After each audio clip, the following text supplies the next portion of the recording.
Assalamualaikum warahmatullahi wabarakatuh. Astaghfirullahaladzim, astaghfirullahaladzim, astaghfirullah. Astaghfirullahaladzim, astaghfirullahaladzim, astaghfirullahaladzim, astaghfirullah. Astaghfirullahaladzim, astaghfirullahaladzim, astaghfirullah. Astaghfirullahaladzim, astaghfirullahaladzim, astaghfirullahaladzim, astaghfirullah.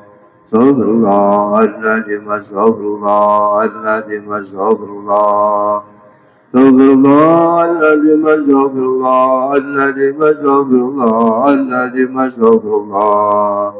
Astaghfirullahaladzim, astaghfirullahaladzim, astaghfirullah. Astaghfirullahaladzim, astaghfirullahaladzim, astaghfirullahaladzim, astaghfirullah. Astaghfirullahaladzim, astaghfirullahaladzim, astaghfirullah. Astaghfirullahaladzim, astaghfirullahaladzim, astaghfirullahaladzim, astaghfirullah. Astaghfirullahaladzim, astaghfirullahaladzim, astaghfirullah. Astaghfirullahaladzim, astaghfirullahaladzim, astaghfirullahaladzim, astaghfirullah. Astaghfirullahaladzim, astaghfirullahaladzim, astaghfirullah. Astaghfirullahaladzim, astaghfirullahaladzim, astaghfirullahaladzim, astaghfirullah. Astaghfirullahaladzim, astaghfirullahaladzim, astaghfirullah. Astaghfirullahaladzim, astaghfirullahaladzim, astaghfirullahaladzim, astaghfirullah. Astaghfirullahaladzim, astaghfirullahaladzim, astaghfirullah. Astaghfirullahaladzim. Subhanakallahumma Rabbana la ilma lana illa ma 'allamtana innaka antal alimul hakim wa tub 'alaina innaka antat tawwabur rahim wa taqabbal minna innaka antas samiul alim wa 'allimna min ladunka ilman nafi'ah ya dzal jalali wal ikram. Allahumma aftah lana hikmataka wansur alaina rahmataka ya dzal jalali wal ikram. Wa sallallahu ala sayyidina Muhammad walhamdulillahi rabbil alamin.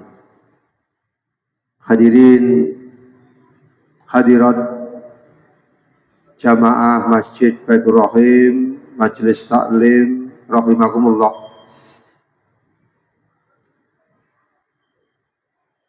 Marilah kita lanjutkan keterangan dari kitab Nasaihud Diniyah.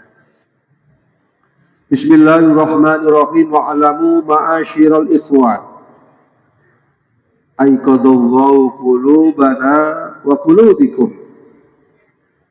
Wa'alamu lan padha ngerti ya sira kabeh. Ma'asyiral ikhwan golongane sedulur Islam. Aiqadha muga-muga ngelilirake sapa Allah qulubana ing pira-pira ati kita wa qulubikum lan pira-pira ati ira kabeh minal ghaflati saking lali wa waffaqona lan muga-muga nulungi sapa Allah na ing kita wa iyyakum lan ing sira kabeh lil isti'dadi marang cawis-cawis linaklati krono ngalih min daril faniyati saking desa kang bakal rusak, yaitu alam dunya ilat daril baqiyati marang desa kelanggenan yaitu swarga. Materi ingkang kita bahas pada kesempatan ini, kita membahas tentang mudah-mudahan Allah membangunkan hati kita yang lalai, membangunkan hati kita yang lupa kepada Allah.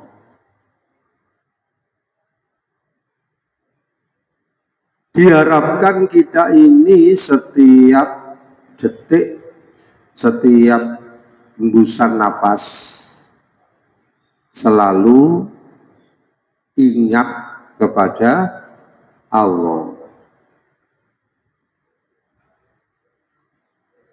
Baik ketika kita berdiri, ingat Allah. Qiyaman maupun waqu'udan, ketika kita duduk juga ingat Allah. Begitu juga ketika kita baring, ingat Allah. Wa dzkurullah qiyaman wa qu'udan wa ala junubihim. Berdiri ingat Allah, duduk ingat Allah, berbaring ingat Allah, kapanpun kita ingat Allah. Ketika kita duduk ingat Allah. Mengapa kok kita ingat kepada Allah ketika duduk? Pak Tok?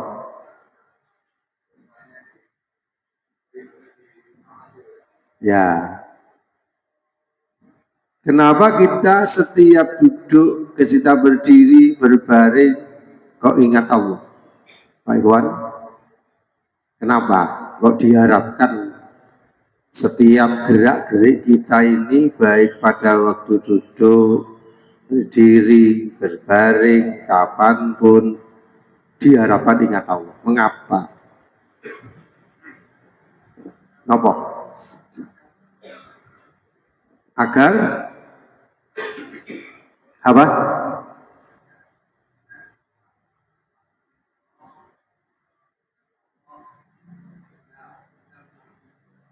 Supaya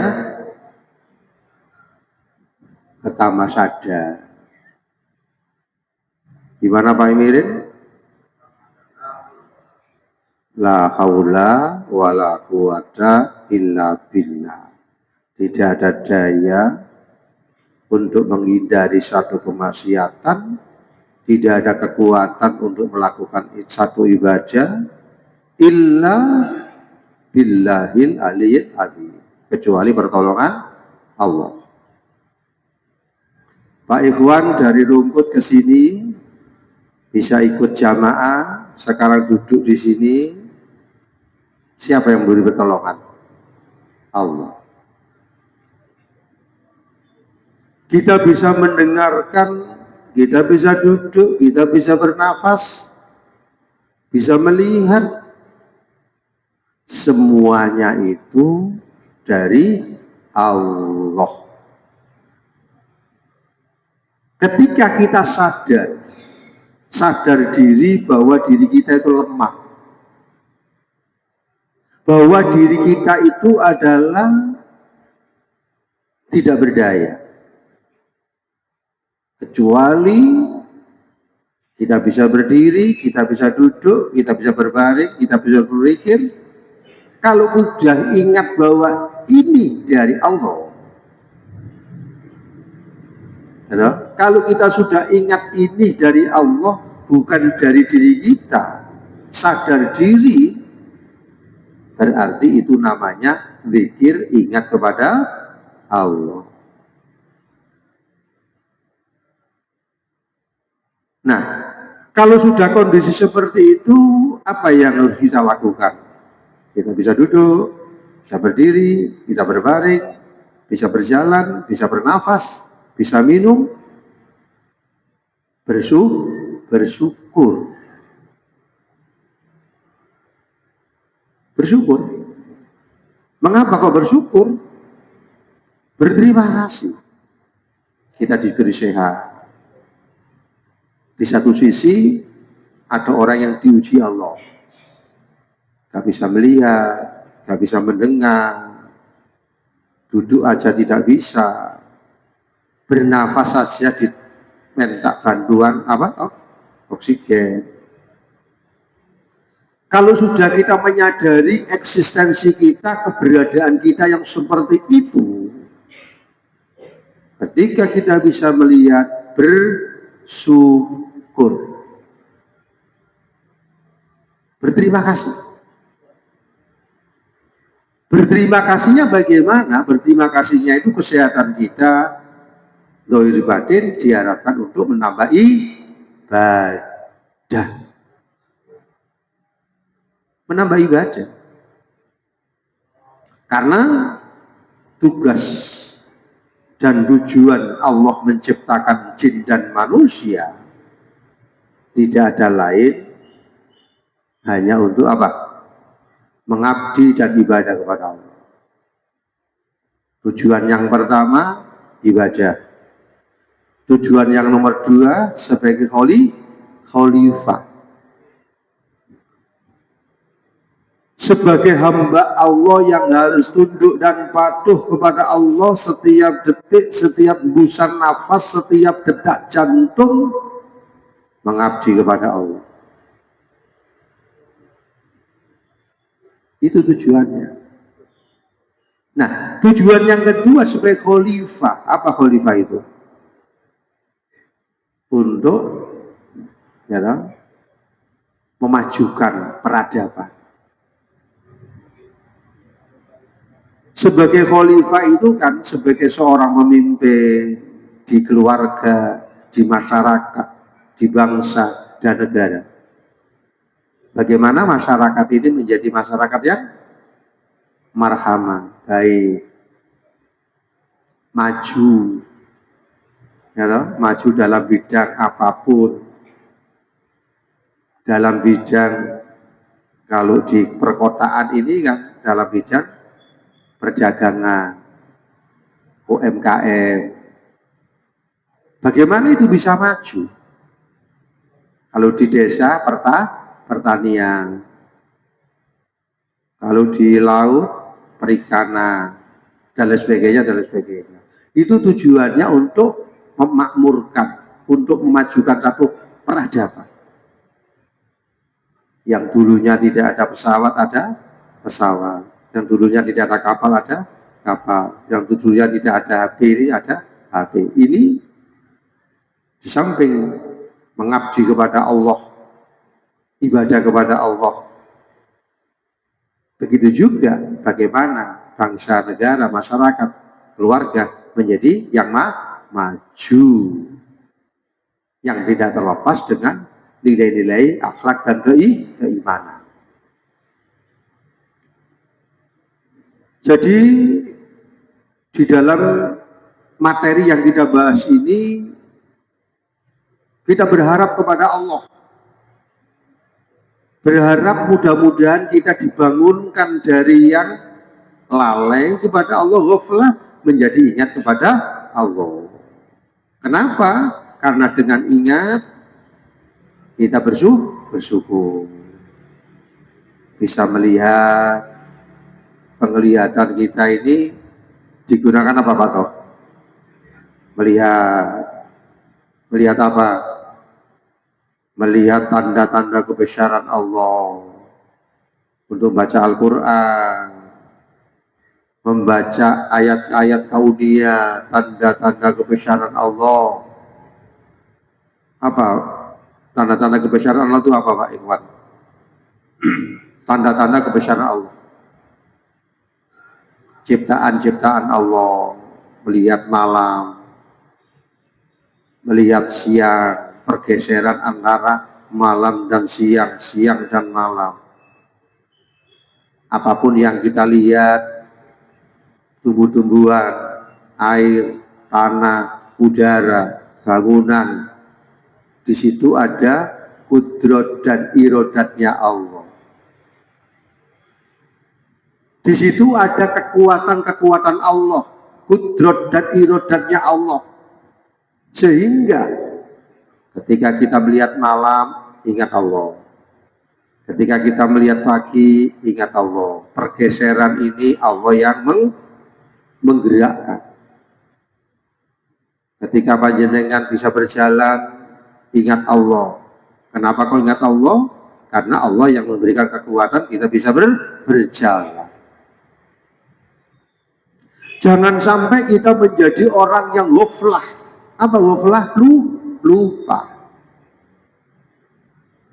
Lupa kepada Allah.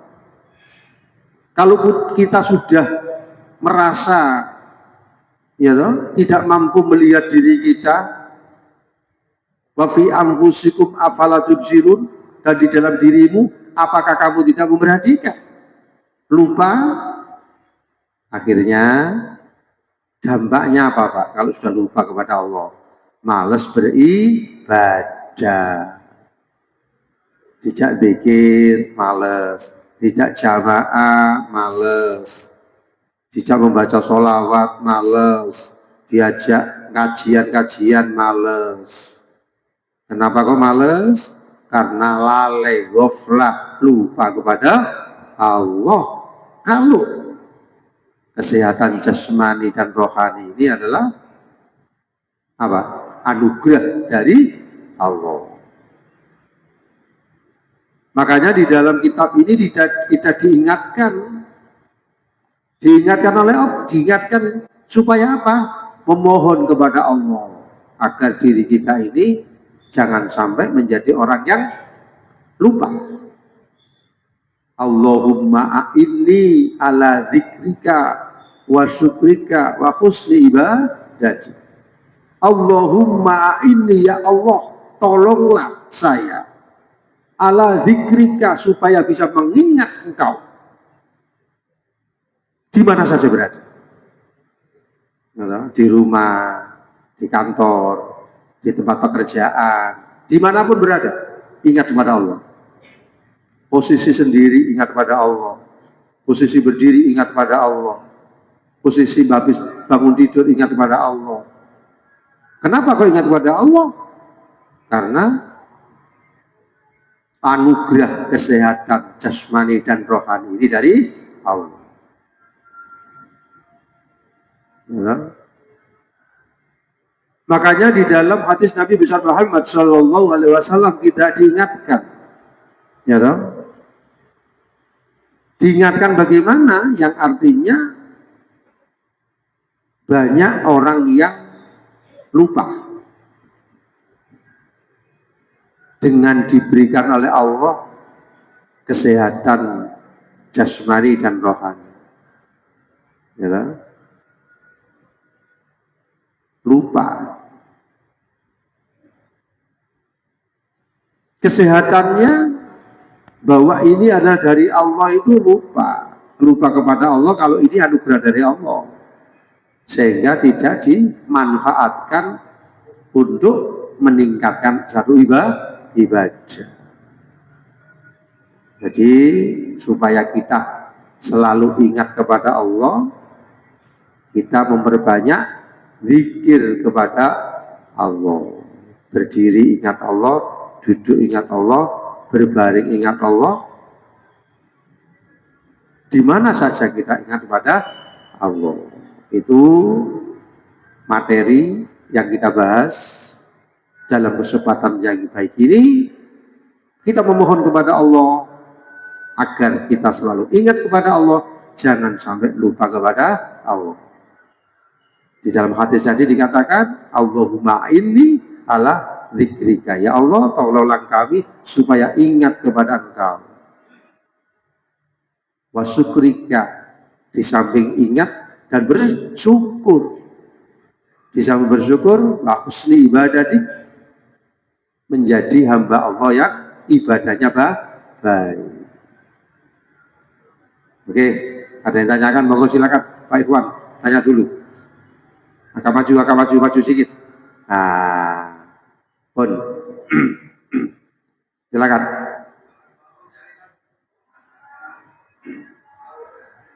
Ya.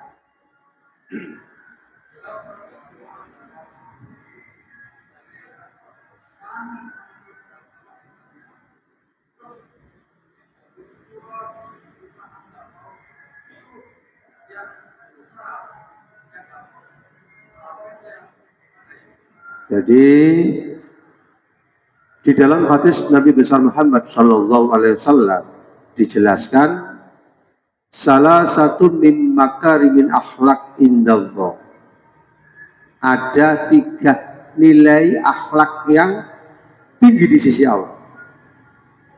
Anta'afwa amman zolamaka, memberi maaf kepada orang yang menzolimi diri kamu.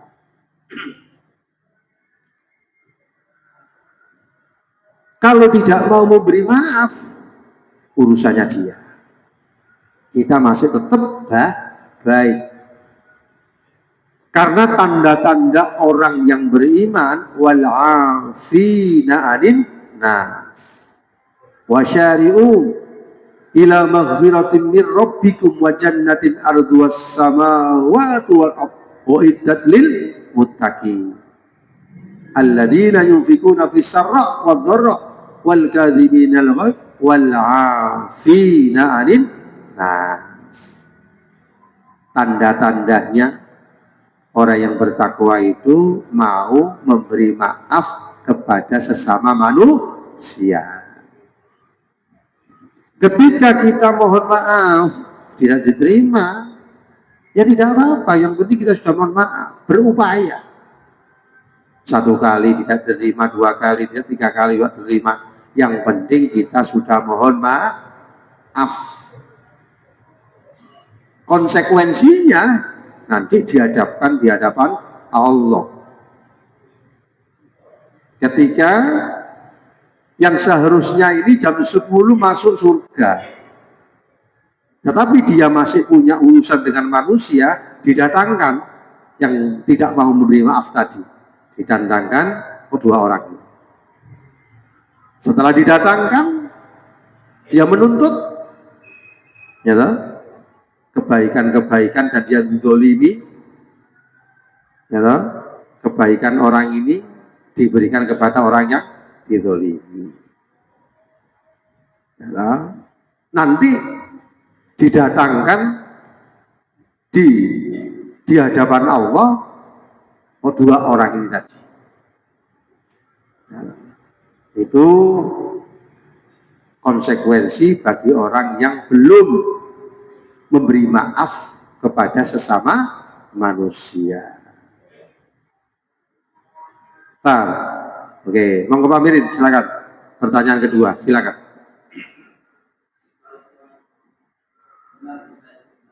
Ya. Oke. Jadi kenapa sih kita ini kok merasa berat? Tidak bisa ikhlas. Memang nafsu kita tidak terlepas dengan nafsu amarah. Ada nafsu amarah, ada nafsu musawila, ada nafsu mutmainnah, dan lain sebagainya, dan sebagainya. Nafsu amarah itu tugasnya bagaimana seseorang ini berat untuk melakukan ibadah.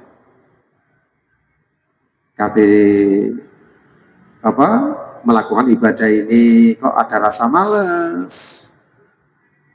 ya, itu adalah apa? Itu adalah penggalang nafsu yang ada di dalam diri kita yang namanya nafsu amarah. Di samping ada nafsu amarah, ada yang nanya iblis, setan. yang masuk di dalam diri seseorang melalui peredaran darah untuk mempengaruhi jangan sampai manusia ini menjadi orang yang baik. Bagaimana caranya supaya kita ini adalah bisa istiqomah? Bagaimana caranya supaya ini kita bisa ikhlas? Yang pertama harus punya ilmu. Yang pertama punya ilmu. Ketika seseorang itu punya ilmu, barokahnya sholat berjamaah, barokahnya dia membaca sholawat, barokahnya dia membaca Al-Quran. Dengan ilmu-ilmu itu kemudian diamalkan. Setelah diamalkan, maka terus menerus lama-kelamaan dia sudah terbiasa. Kalau sudah terbiasa, maka muncul yang namanya kenikmatan. Kemudian yang nomor berikutnya berdoa tadi. Ya, berdoa kepada Allah. Allahumma inni ala dzikrika ya wa syukrika wa husni ibadati. Kita berdoa kepada Allah. Kenapa kalau kita berdoa kepada Allah? Karena kita bisa sholat ini maunah dari Allah. Karena kita bisa baca Al-Quran maunah dari Allah. Tidak mungkin seseorang yang sholat itu tanpa maunah dari Allah, tidak mungkin. Semuanya itu maunah dari Allah. Ketika sudah selesai sholat, harus berterima kasih kepada Allah. Alhamdulillahirabbil alamin. Punya ilmu, diamalkan. Kemudian setelah diamalkan, berdoa. Ya, setelah berdoa, lama-kelamaan akan muncul yang namanya halawah. Apa itu? Kenikmatan ketika zikir, kenikmatan ketika bangun malam, kenikmatan ketika sholawat, kenikmatan ketika dia menuntut ilmu. Itu sedikit demi sedikit dilakukan supaya apa? Supaya bisa ikhlas.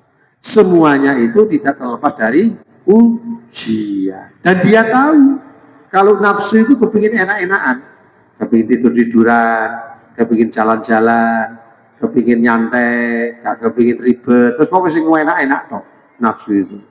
Ketika diajak jamaah, males bangun malam, wajar, tapi harus diterjang, harus dilawan kemalesan, kemudian kejenuhan harus dilawan dengan semangat untuk melakukan ibadah. Ya, tahu tidur itu malas enggak?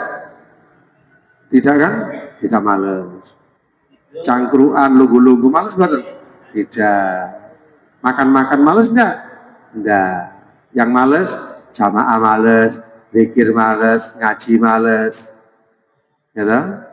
Jadi kebaikan itu, surga itu ya toh, diliputi dengan sesuatu yang apa? Ya toh? Jadi itu tadi antara lain. Ya toh? Masih ada Pak Mirin? Silakan lagi, apa Pak?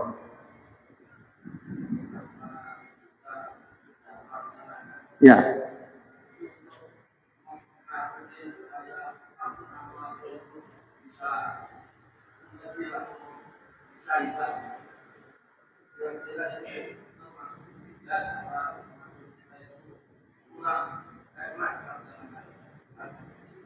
Jadi pertama, ilmu, amal, mudawamah, kemudian berdoa. Lama-kelamaan kalau sudah dilakukan muncul halawah, kenikmatan.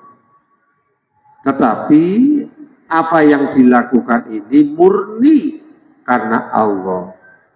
Wa ma umiru illa liya'budullah mukhlishina lahu din. Tetapi perjuangannya tidak singkat, butuh perjuangan. Jadi menciptakan atau menjadikan orang itu istiqomah kan berjuang loh. 1 bulan, 2 bulan, 1 tahun, 2 tahun, 5 tahun, 10 tahun. Nah itu bagaimana dirinya itu adalah bisa ikhlas, bagaimana dirinya itu adalah bisa mudawamah, dan terus menerus dia memohon dan berdoa kepada Allah. Jadi apa yang kita lakukan itu tidak bisa terwujud kalau tidak pertolongan dari Allah. Jenengan bisa sholat, pertolongan dari Allah. Jenengan bisa sholat malam, pertolongan Allah. Meskipun sedikit-sedikit ada kemalasan, kalau sudah dilakukan dengan optimal, juga akan datang juga pertolongan dari Allah. Semuanya pertolongan dari Allah. Tapi tidak terlepas dengan tantangan dan rintangan. Oke. Ada apa toh? Ya.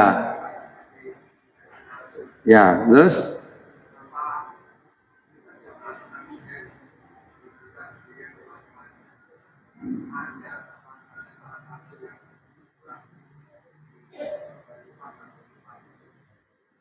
jadi kalau di dalam tauhid af'al, apa yang terjadi itu ujian dari Allah. Apapun yang panjenengan lihat itu adalah tidak terlepas dengan kudrat dan iradatnya Allah. Baik sampai harus sabar, tidak baik sampai harus baik bersyukur, tidak baik harus sabar. Dengan kesabaran itu dapat pahala. Dengan bersyukur itu dapat pahala. Intinya semua itu adalah ujian dari Allah. Ya, ujian dari Allah. Mendapat pahala dari kesabaran, mendapat pahala dari bersyukur. Yang tidak sesuai, sabar. Dapat pahala. Yang sesuai berarti bersyukur, mendapat pahala dari syukur. Intinya apa yang terjadi itu tidak terlepas dari ujian yang diberikan oleh Allah. Pak Ikhwan, ada lagi silakan tanya.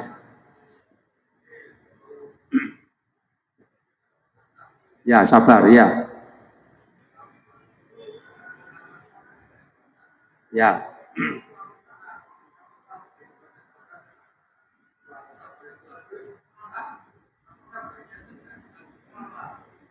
Sabar itu as-sabru ala ta'ah, as-sabru alal maksiyah, as-sabru alal musibah. Ya toh? Ketika panjenengan itu menerima dan sabar, mengerti bahwa itu adalah ujian dari Allah, pasti selamat. Meskipun ada batasnya, tapi batasan sampean itu adalah ujian dari Allah. Tambah sabar. Kesabaran yang seperti ini pasti akan ditolong oleh Allah. As-sabru ala ta'at, as-sabru ala musibah, as-sabru ala maksiyah. Sabar dalam ketaatan.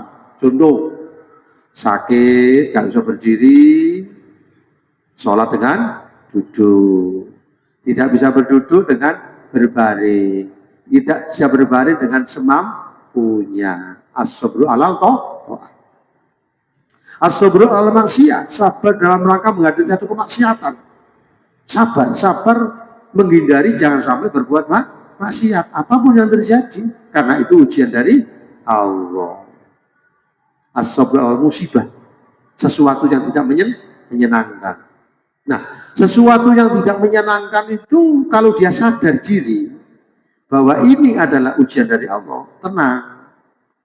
Orang marah-marah disambut dengan sabar, senyum, berkata-kata yang sopan.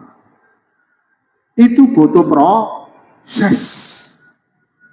Ketika ada orang yang marah, kita marah, gampang. Ya Pak Iwan ya. Tetapi ketika ada orang yang marah, kita tenang, sabar, dan tidak emosi.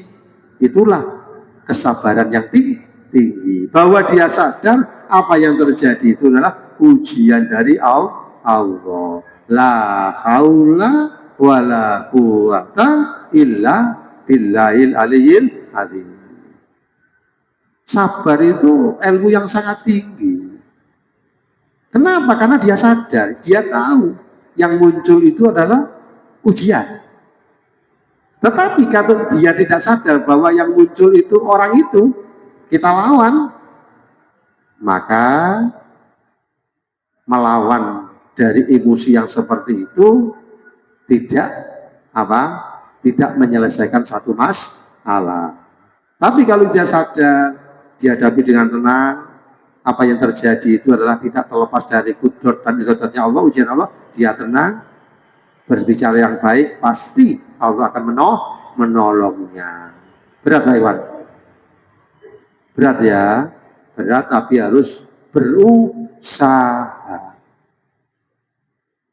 Berat tapi harus berusaha. Nah, itu gunanya kita ngaji, gunanya kita belajar, gunanya kita menuntut ilmu adalah harus dipraktekkan dalam kehidupan kita sehari-hari. Hablum minallah wa hablum minannas. Sudah. Makatan mugi-mugi kata so ilmu ingkang bermanfaat. Amin. Allahumma amin. Allahumma sholli wa sallim wa barik ala sayyidina Muhammad walhamdulillahil alamin. Allahumma arzuqna ilman nafi'ah. Allahumma arzuqna ilman nafi'ah rahmatan lil alamin. Rahmatan lil alamin. Allahumma nawwir qulubana ya Allah fi nuril qamarika abadan abada bi rahmatika ya arhamar rahimin. Rabbana atina fid dunya hasanah wa fil akhirati hasanah walhamdulillahirabbil alamin. Assalamualaikum warahmatullahi wabarakatuh.